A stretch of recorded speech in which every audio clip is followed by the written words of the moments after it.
Hello guys, your most welcome on Dnyaneshwar classes. पिछले प्रश्नावली 3.1 में हमने देखा कि जो भी प्रश्न हमको दिया गया था प्रश्नावली 3.1 में तीनों प्रश्न करने के लिए, तो हमने देखा बीजगणितीय और ग्राफिक रूप में सबको व्यक्त करना था, समीकरण बनाना था और उस समीकरण से बिंदु निकालने थे और हमको बीजगणितीय और ग्राफीय रूप में उनको व्यक्त करना था। ऐसा हमने तीनों प्रश्नों में देखा। अब हमारे सामने आता है प्रश्नावली 3.2। 3.1 तो हमने पूरा कर दिया, लेकिन अब प्रश्नावली 3.2 में जो प्रश्न दिए गए हैं उनमें दिया है पहला प्रश्न, रैखिक समीकरणों के युग्म बनाइए और ग्राफीय विधि से हल कीजिए। फिर कहता है निम्न समीकरण युग्म द्वारा निरूपित रेखाएं एक बिंदु पर प्रतिच्छेदित करती हैं, तो बताइए समांतर हैं या समपाती हैं या प्रतिच्छेद करती हैं। फिर दिया है रैखिक समीकरणों के युग्म संगत हैं या असंगत हैं, और संगत हैं तो ग्राफीय विधि से हल कीजिए। कहने का मतलब ये तीन नए शब्द आए हैं इसमें, प्रतिच्छेदित करना, समांतर रेखाएं और समपाती रेखाएं। इन तीनों रेखाओं को हम कैसे स्पष्ट करेंगे, उसके लिए हम देखते हैं क्या करना होगा। पहले दो चर रैखिक समीकरण लेते हैं।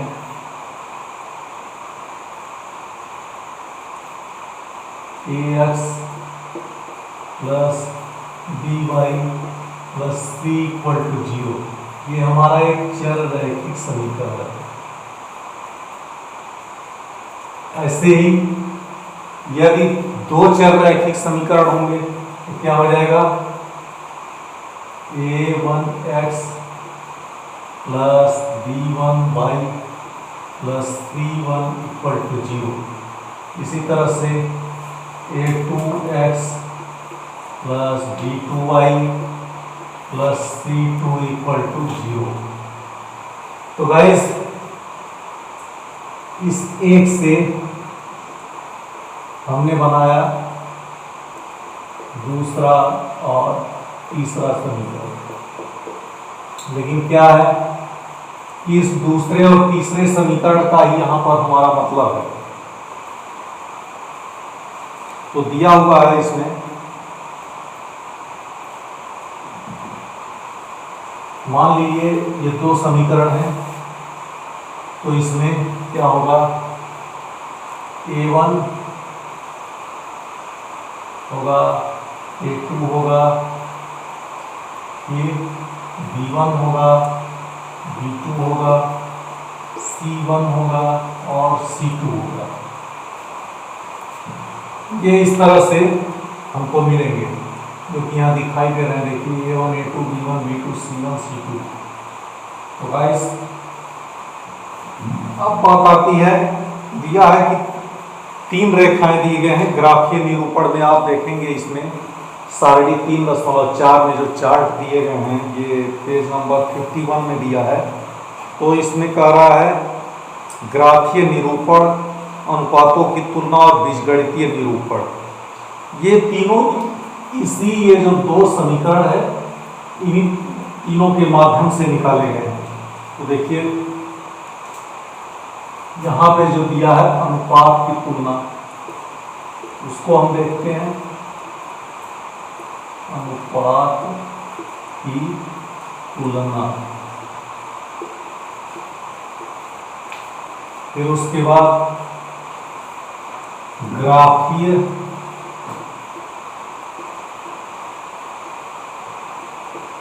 निरूपण, और दिया है बीजगणितीय निरूपण। बीजगणितीय निरूपण, निरूपण का मतलब रिप्रेजेंट करना और तुलना कंपैरिजन करना। तो क्या होगा, सपोज दैट ग्राफीय निरूपण की बात करते हैं तो मान लीजिए ये दो रेखाएं हैं, एक ये एक ये। तो यहाँ पे क्या है, एक ऐसा बिंदु आता है जो प्रतिच्छेदित करती है, यानी कि ये क्या है, पॉइंट ऑफ इंटरसेक्शन इसको बोलेंगे। ये हो गया आपका प्रतिच्छेदन बिंदु। प्रतिच्छेदन बिंदु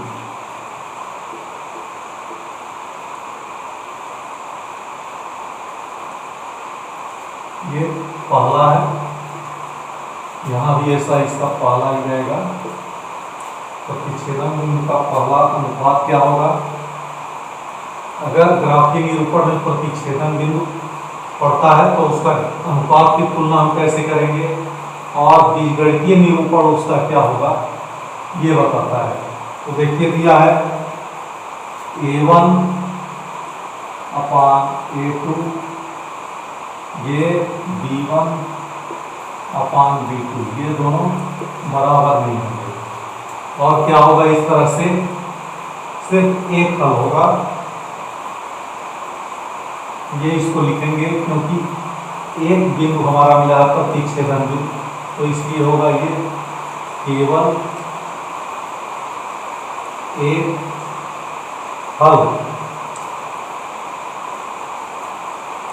दूसरा आता है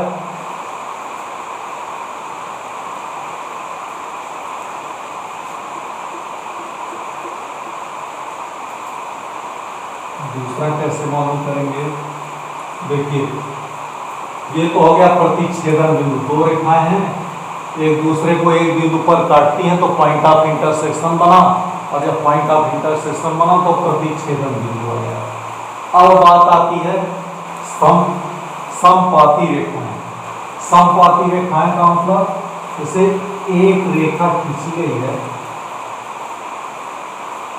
तो इस तरह से इस पर अगर एक और रेखा खींचे, इसी पर हम एक रेखा खींचते हैं तो ये ऐसे लाइनिंग टच करते हुए जाएगा, और इस पर बिंदु जो बनेंगे ऐसे ऐसे बिंदु छोटे छोटे बिंदु बनते जाएंगे, वो अनेक बिंदु बनते जाएंगे, और जो क्या होगा, दोनों बिंदु तब तक बनते जाएंगे जब तक ये एक बिंदु से दूसरे बिंदु तक नहीं पहुंच जाते हैं।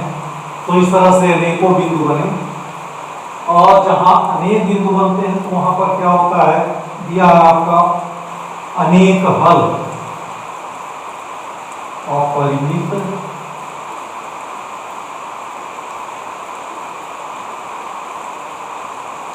रूप से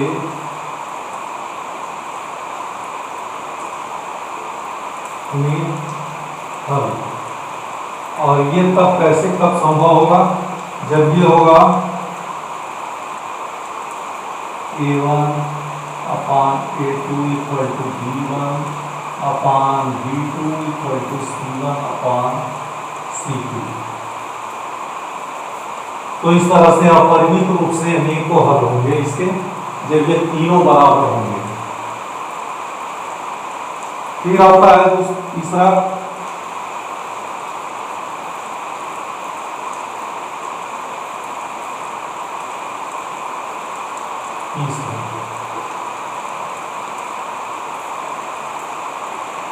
इसको बोलेंगे हम समपाती रेखाएं।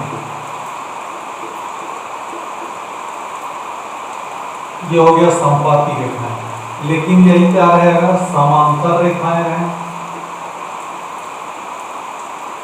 समांतर रेखाएं,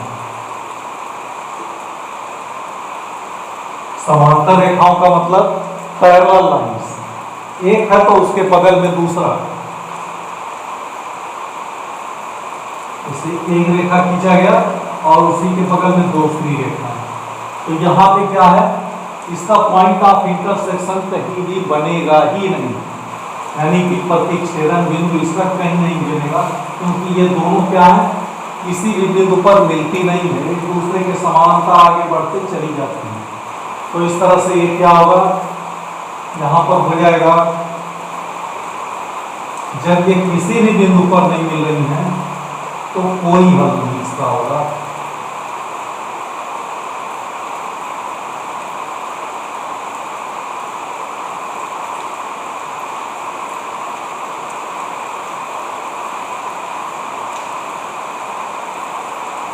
और जो हमारा रेशियो बनेगा वो A1/A2 B1/B2 ये होगा, यानी कि दो बराबर तो हैं लेकिन ये ऐसे ही बराबर है। तीसरा इसमें कहीं नहीं रहेगा कि जाकर के पॉइंट ऑफ इंटरसेक्शन हो जाए या बराबर हो जाए, पैरेलल हो जाए। पैरेलल तो रहेगा लेकिन क्या है, ऐसे अनेकों रेखाएं भी नहीं बनेंगी। इसमें देखिए अनेकों रेखाएं मतलब अनेकों बिंदु यहाँ पर नहीं बने, बनते भी हैं तो दोनों अलग अलग बनते हैं। तो इस तरह से क्या हो गया, ये दोनों तो बराबर रहेगा लेकिन इसके बराबर ये C1/C2 नहीं रहेगा। तो गाइस कोई हल नहीं इसका होगा। अब देखिए एक बिंदु पर प्रतिच्छेदित किया तो सिर्फ एक हल। संपाती रेखाएं अनेकों बिंदु बना रही हैं, यहाँ से लेकर के यहाँ तक छोटे छोटे कई बिंदु बन रहे हैं, तो परिमित रूप से अनेक हल हो गए। फिर यही समांतर रेखाएं किसी भी बिंदु पर नहीं मिलती है तो कोई हल नहीं। इस तरह से ये हो गया A1/A2 = B1/B2 और ये C1/C2 नॉट इक्वल होगा इन दोनों को। अब इसी बेस पर आपका ये पूरा प्रश्नावली 3.2 सॉल्व किया जाएगा। जितने भी प्रश्न हैं इसको मैं नेक्स्ट एपिसोड में बताऊंगा। इस वीडियो में आपको सिर्फ इतना ही बताया जाएगा कि ऐसे दो चररेखी के समीकरण रहेंगे और उसमें 3 तरह की ऐसे रेखाएं बनेंगी। हाँ, एक पहली होगी प्रतिच्छेदन बिंदु, दूसरा होगा संपाती रेखाएं और तीसरा समानांतर रेखा। तो गाइस मिलते हैं नेक्स्ट वीडियो में पहले प्रश्न को हल करने के साथ साथ। Thank you guys, your most welcome on next video.